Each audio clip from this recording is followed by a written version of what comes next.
आप सभी को नमस्कार। मैं हूं सूर्यकांत द्विवेदी। कल अष्टमी का दिन होगा और अधिकांश जातकों के घर में अष्टमी पूजन के बाद नवरात्र के व्रतों का पारायण होगा।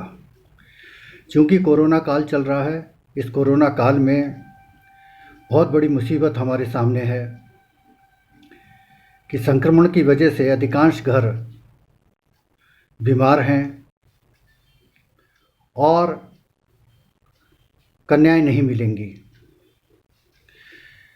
तो इस कोरोना काल में कन्या पूजन के बगैर भी कन्याओं को भोजन के बाद की जो स्थितियां हैं, उन स्थितियों से बचते हुए हम किस तरह कन्या पूजन कर सकते हैं, कन्या भोग कर सकते हैं और कलश का विसर्जन कर सकते हैं। इस पर मैं आपके साथ दो बातें करना चाहूँगा। यूँ तो विधान 9 कन्याओं के भोग का है, 9 कन्याओं को भोजन कराने का है, लेकिन यदि 9 कन्याएं नहीं मिलती हैं तो 3 कन्याओं का आप भोजन करा सकते हैं, भोग करा सकते हैं। और अगर यदि 3 कन्याएं भी नहीं मिलती हैं तो एक कन्या में समस्त 9 देवियों का स्वरूप मानते हुए उनके पैर पखार के कन्या पूजन कर सकते हैं। और अगर ऐसी स्थिति भी आए जब कन्याएं उपलब्ध ना हो, एक कन्या भी उपलब्ध ना हो, तब आप कैसे कर सकते हैं?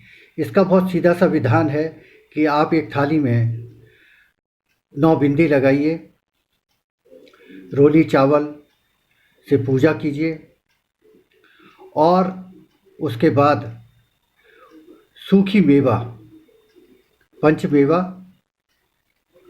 को आप मनस दीजिए जल से, तो ये कन्या भोग मान लिया जाता है। दूसरी चीज़ कि आप यदि भोज नहीं करा सकते हैं तो बच्चों को पुस्तकें दान दीजिए। तीसरा उपाय ये है कि आप फल,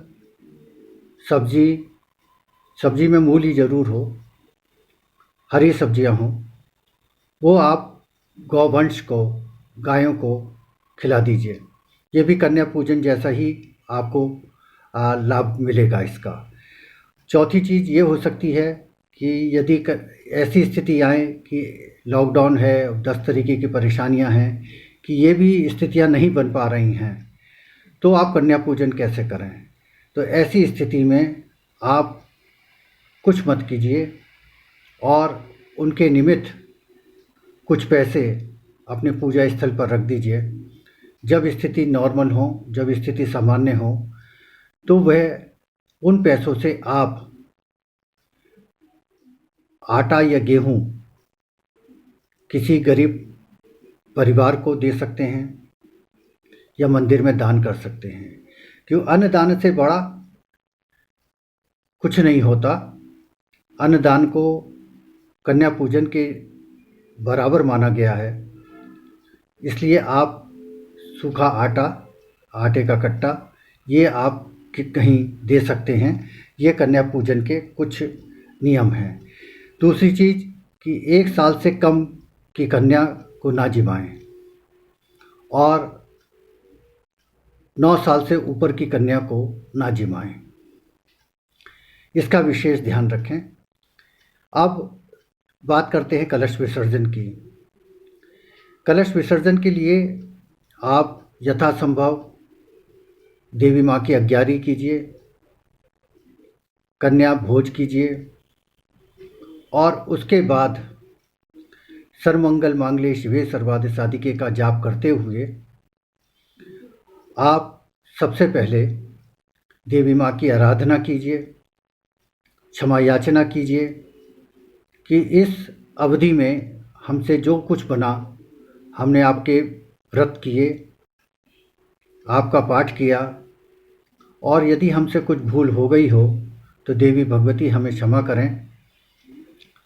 और उसके बाद आप नारियल उठाइए, इस तरीके से नारियल लीजिए, नारियल अपने माथे पर लगाइए और उसके बाद जो भी आपको मंत्र याद हो वो मंत्र कीजिए, देवी माँ से क्षमा याचना कीजिए, देवी माँ से प्रार्थना कीजिए और उसके बाद आप वो नारियल अपनी पत्नी, माता या बेटी इनके गोद में दे दीजिए।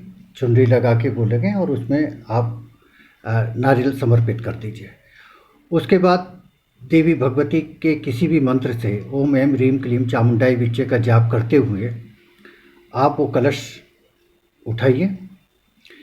आम के जो पत्ते हैं उन जल से आप अपने घर के सभी कमरों, बाथरूम को छोड़कर चारों कोनों में वो जल, अभिसिंचित जल होता है, ये देवी भगवती का आत्मबल प्रदान करने वाला जल होता है। इस जल को आप जो है आम के पत्तों से ओम ऐं ह्रीं क्लीं चामुंडाई विच्चे इस तरीके से छिड़कते चलिए पूरे। और उसके बाद जब सब कमरों में, ख़ास तौर से रसोई में भी ज़रूर कीजिए, जब ये जल आप छिड़क दें उसके बाद 7 छींटे उस जल के अपने ऊपर छिड़किए, ओम ऐं ह्रीं क्लीं चामुंडाई विच्चे। और यदि आपको ये मंत्र याद है, देवी सौभाग्यम आरोग्यम देहि में परमम सुखम, रूपम देहि जयम देहि यशो देहि दिशो जहि, अगर ये याद है पूरा तो आप इस मंत्र का जाप करते हुए अपने ऊपर, अपने घर के सभी सदस्यों पर 7-7 बार ये जल के छींटे दीजिए। और उस जल को आप किसी तुलसा के गमले में वो जल चढ़ा दीजिए।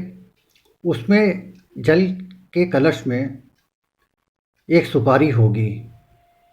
उस सुपारी और सिक्के को आप अपनी तिजोरी में किसी लाल कपड़े में बांधकर रख दीजिए।